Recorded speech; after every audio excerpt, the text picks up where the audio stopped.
ಟಕಾಟಕ್ ಟಕಾಟಕ್ ಈ ಒಂದು ಡೈಲಾಗ್ ಇಡೀ ದೇಶದಲ್ಲೇ ಸಂಚಲನ ಮೂಡಿಸಿದೆ. ಈ ಒಂದು ಡೈಲಾಗ್ ಇಡೀ ಮಹಿಳೆಯರನ್ನು ಸಾಕಷ್ಟು ನಿರೀಕ್ಷೆಯನ್ನು ಹುಟ್ಟುಹಾಕುವಂತೆ ಮಾಡಿದೆ. ಯಾಕಂದರೆ ಇಂಡಿಯಾ ಒಕ್ಕೂಟದ ನಾಯಕ ರಾಹುಲ್ ಗಾಂಧಿಯವರು ಈ ಒಂದು ಟಕಾಟಕ್ ಟಕಾಟಕ್ ಡೈಲಾಗ್ ಹೇಳಿದ್ದೇ ತಡ ಮಹಿಳೆಯರಲ್ಲಿ ಭಾರೀ ನಿರೀಕ್ಷೆ ಹುಟ್ಕೊಳ್ತು. ಇದೀಗ ಆ ಒಂದು ಸುಳಿವು ಕರ್ನಾಟಕದಲ್ಲಿ ಸಿಗ್ತಾ ಇದೆ. ಇವತ್ತು ಮಹಿಳೆಯರು ಹೆಚ್ಚಿನ ಸಂಖ್ಯೆಯಲ್ಲಿ ಅಂಚೆ ಕಚೇರಿಗಳ ಮುಂದೆ ಬಂದು ಕ್ಯೂ ನಿಲ್ತಿದ್ದಾರೆ. ಯಾಕಂದರೆ ರಾಹುಲ್ ಗಾಂಧಿಯವರು ಕೊಟ್ಟ ಆ ಒಂದು ಭರವಸೆ ಈಡೇರುತ್ತೆ ಅನ್ನೋ ಕನಸು ಕಾಣ್ತಿದ್ದಾರೆ. ಅದಕ್ಕಾಗಿಯೇ ಮುಂಜಾನೆ 4 ಗಂಟೆ ಬಂದು ಅಂಚೆ ಕಚೇರಿ ಮುಂದೆ ಕ್ಯೂನಲ್ಲಿ ನಿಲ್ತಿದ್ದಾರೆ. ಒಬ್ಬರಲ್ಲ ಇಬ್ಬರಲ್ಲ, ಸಾವಿರಾರು ಸಂಖ್ಯೆಯಲ್ಲಿ ಮಹಿಳೆಯರು ಬರ್ತಾ ಇದ್ದಾರೆ. ಏನಪ್ಪ ಇದು ಟಕಾಟಕ್ ಟಕಾಟಕ್ ಡೈಲಾಗ್ನ ಹಿನ್ನೆಲೆ ಅಂತ ನೀವು ಸಂಶಯ ಬರ್ಬೋದು. ಅದಕ್ಕೆ ಪ್ರಮುಖ ರಾಹುಲ್ ಗಾಂಧಿಯವರ ಹೇಳಿಕೆ. ಈ ಒಂದು ಲೋಕಸಭಾ ಚುನಾವಣೆಯ ದೃಷ್ಟಿಯಿಂದ ರಾಹುಲ್ ಗಾಂಧಿ ಹೋದೆಲ್ಲ ಕಡೆ ಈ ಒಂದು ಡೈಲಾಗನ್ನು ಹೇಳಿದರು. ಮಹಿಳೆಯರನ್ನು ಆರ್ಥಿಕವಾಗಿ ಸ್ವಾವಲಂಬಿಯನ್ನು ಮಾಡ್ತೀವಿ ಅನ್ನೋ ದೃಷ್ಟಿಯಲ್ಲಿ ಈ ಒಂದು ಯೋಜನೆ ತರ್ತಾ ಇದ್ವಿ. ಶಕ್ತಿ ಯೋಜನೆ ಮೂಲಕವಾಗಿ ಟಕಾಟಕ್ ಅಂದರೆ ಪ್ರತಿ ತಿಂಗಳು ಮಹಿಳೆಯರ ಖಾತೆಗೆ 8,500 ರೂಪಾಯಿಯನ್ನು ಜಮೆ ಮಾಡ್ತೀವಿ ಅಂತ ಭರವಸೆಯನ್ನು ಕೊಟ್ಟು ಆ ಒಂದು ಭರವಸೆ ಈಡೇರಿಸ್ತಾರೆ ಅನ್ನೋ ಕನಸು ಕಾಣ್ತಿರೋ ಮಹಿಳೆಯರು ಈಗಾಗಲೇ ಅಂಚೆ ಕಚೇರಿಗಳ ಮುಂದೆ ಅಕೌಂಟ್ ಓಪನ್ ಮಾಡೋಕ್ಕೆ ಕ್ಯೂ ನಿಲ್ತಿದ್ದಾರೆ. ಪ್ರಮುಖವಾಗಿ ಈ ಬಾರಿ ನರೇಂದ್ರ ಮೋದಿ ಹಾಗೂ ರಾಹುಲ್ ಗಾಂಧಿಯ ಈ ಒಂದು ಮೆಗಾ ಫೈಟ್ನಲ್ಲಿ ಇಂಡಿಯಾ ಒಕ್ಕೂಟ ಬರುತ್ತಾ ಅಥವಾ ಮತ್ತೆ BJP ಆಡಳಿತಕ್ಕೆ ಬರುತ್ತಾ ಅನ್ನೋ ಒಂದು ಕುತೂಹಲ ಮತ್ತೊಂದು ಕಡೆ ಇದ್ದರೆ, ಮತ್ತೊಂದು ಕಡೆ ಮಹಿಳೆಯರಿಗೆ ಸಾಕಷ್ಟು ನಿರೀಕ್ಷೆ ಮೂಡಿಸಿರುವಂಥದ್ದು ಈ ಬಾರಿ ಕಾಂಗ್ರೆಸ್ ಬಂದರೆ ನಮಗೆ 8,500 ರೂಪಾಯಿ ಪ್ರತಿ ತಿಂಗಳು ಬರುತ್ತೆ ಅನ್ನೋ ನಿರೀಕ್ಷೆ ಇರುವಂಥದ್ದು. ಇದಕ್ಕೆ ಪ್ರಮುಖ ಕಾರಣ ಕರ್ನಾಟಕದಲ್ಲಿ ಈಗಾಗಲೇ ಕಾಂಗ್ರೆಸ್ ಆಡಳಿತವಿದೆ. ಕಾಂಗ್ರೆಸ್ ಕೊಟ್ಟ ಗ್ಯಾರಂಟಿ ಯೋಜನೆಗಳನ್ನು ಈಗಾಗಲೇ ಯಶಸ್ವಿಯಾಗಿ ನಡೆಸ್ಕೊಳ್ತಾ ಇದೆ. ಮಹಿಳೆಯರ ಖಾತೆಗೆ ಗೃಹಲಕ್ಷ್ಮಿ ಯೋಜನೆಯಡಿ 2,000 ರೂಪಾಯಿ ಬರ್ತಾ ಇದೆ.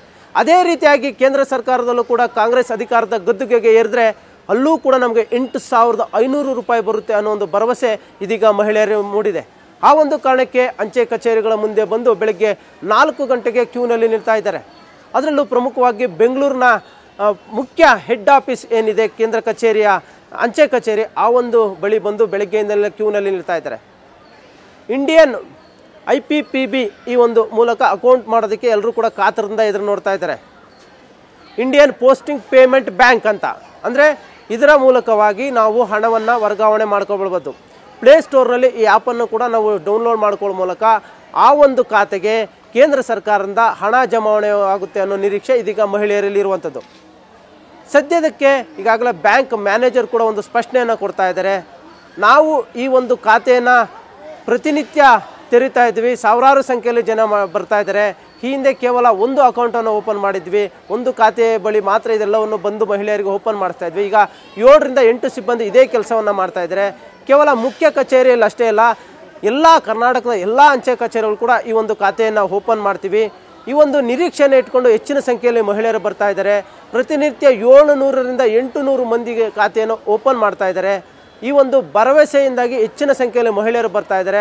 ಇದಕ್ಕೆ ಯಾವುದೇ ರೀತಿಯ ಅಂತ್ಯ ಅನ್ನೋದಿಲ್ಲ. ನೀವು ಯಾವಾಗ ಬೇಕಾದರೂ ಈ ಒಂದು ಖಾತೆಯನ್ನು ಓಪನ್ ಮಾಡ್ಬೋದು.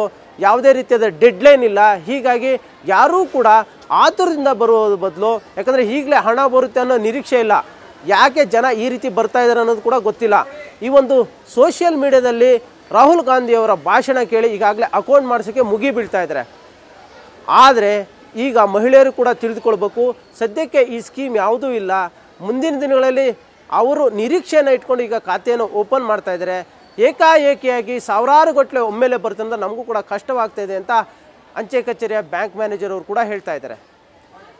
ಈ ಒಂದು ಸ್ಕೀಮ್ ಏನಿದೆ ಟಕಾಟಕ್ ಟಕಾಟಕ್ ಅನ್ನೋ ಡೈಲಾಗ್ ಕೇಳಿದ ತಕ್ಷಣ ಮಹಿಳೆಯರಲ್ಲಿ ಸಾಕಷ್ಟು ನಿರೀಕ್ಷೆ ಮೂಡಿಸಿರುವಂಥದ್ದು ಸಹಜವಾಗಿದೆ. ಅದರಲ್ಲೂ ಕರ್ನಾಟಕದಲ್ಲಿ ಯಾಕೆ ಇಷ್ಟ ಪ್ರಮಾಣದಲ್ಲಿ ನಿರೀಕ್ಷೆ ಮೂಡಿಸಿದೆ ಅಂದರೆ, ಕಾಂಗ್ರೆಸ್ ಕೊಟ್ಟ ಈ ಒಂದು ಗ್ಯಾರಂಟಿ 5 ಭರವಸೆಗಳೇನಿದೆ, 5 ಗ್ಯಾರಂಟಿಗಳು ಅದನ್ನು ಈಡೇರಿಸಿದೆ. ಅದೇ ನಿರೀಕ್ಷೆಯಲ್ಲಿ ಕೇಂದ್ರ ಸರ್ಕಾರದಲ್ಲಿ ಕಾಂಗ್ರೆಸ್ ಅಧಿಕಾರಕ್ಕೆ ಬಂದರೆ ಅಲ್ಲೂ ಕೂಡ ಈ ಒಂದು ಯೋಜನೆಯನ್ನು ತರುತ್ತೆ. ನಮ್ಮ ಖಾತೆಗೆ ಪ್ರತಿ ತಿಂಗಳು 8,500 ರೂಪಾಯಿ ಬರುತ್ತೆ ಅನ್ನೋ ನಿರೀಕ್ಷೆಯಲ್ಲಿ ಈಗ ಖಾತೆ ಓಪನ್ ಮಾಡಿಸೋಕ್ಕೆ ಬರ್ತಾ ಇದ್ದಾರೆ. ಈಗಾಗಲೇ ಕರ್ನಾಟಕದ ನಾಯಕರು ಕೂಡ ಹೇಳ್ತಾ ಇದ್ದಾರೆ, ನಿಮ್ಮ ಖಾತೆಗೆ 10,500 ರೂಪಾಯಿ ಬರುತ್ತೆ ಅಂತ. ಯಾಕಂದರೆ ಒಂದು ಕಡೆ ಗೃಹಲಕ್ಷ್ಮಿ ಯೋಜನೆಯಿಂದ 2,000 ರೂಪಾಯಿ ಬಂದರೆ ಕೇಂದ್ರ ಸರ್ಕಾರದ 8,500 ರೂಪಾಯಿ ಸ್ಕೀಮ್ನಲ್ಲೂ ಕೂಡ ಬಂದರೆ ನಿಮಗೆ ಒಟ್ಟು 10,500 ರೂಪಾಯಿ ಬರುತ್ತೆ ಅಂತ ಈಗಾಗಲೇ ಕರ್ನಾಟಕದ ನಾಯಕರು ಕೂಡ ಲೋಕಸಭಾ ಚುನಾವಣೆಯಲ್ಲಿ ಎಲ್ಲ ಕಡೆ ಪ್ರಚಾರದ ಸಂದರ್ಭದಲ್ಲಿ ಹೇಳುವಂತಹ ಈ ಒಂದು ಭರವಸೆಯ ಮಾತು. ಆ ಒಂದು ಭರವಸೆಯ ಮಾತು ಇವತ್ತು ಅಂಚೆ ಕಚೇರಿಯ ಮುಂದೆ ಸಾವಿರಾರು ಸಂಖ್ಯೆಯಲ್ಲಿ ಮಹಿಳೆಯರು ಬಂದು ಕ್ಯೂ ನಿಲ್ಲುವಂತೆ ಮಾಡಿದೆ. ಇದು ಮುಂದಿನ ದಿನಗಳಲ್ಲಿ ಯಾವ ಹಂತಕ್ಕೆ ಹೋಗುತ್ತೆ? ಈಗಾಗಲೇ ಫಲಿತಾಂಶಕ್ಕೂ ಕೂಡ ಸಾಕಷ್ಟು ಕುತೂಹಲದಿಂದ ಕಾಯ್ತಾ ಇದ್ದಾರೆ. ಫಲಿತಾಂಶ ಬಂದ ತಕ್ಷಣ ಒಂದು ವೇಳೆ ಏನಾದರೂ ಇಂಡಿಯಾ ಒಕ್ಕೂಟ ಅಧಿಕಾರಕ್ಕೆ ಬಂದರೆ ಮಹಿಳೆಯರ ಈ ಕ್ಯೂ ಸಂಖ್ಯೆ ಮತ್ತಷ್ಟು ಹೆಚ್ಚಾಗೋದ್ರಲ್ಲಿ ಯಾವುದೇ ಅನುಮಾನ ಇಲ್ಲ.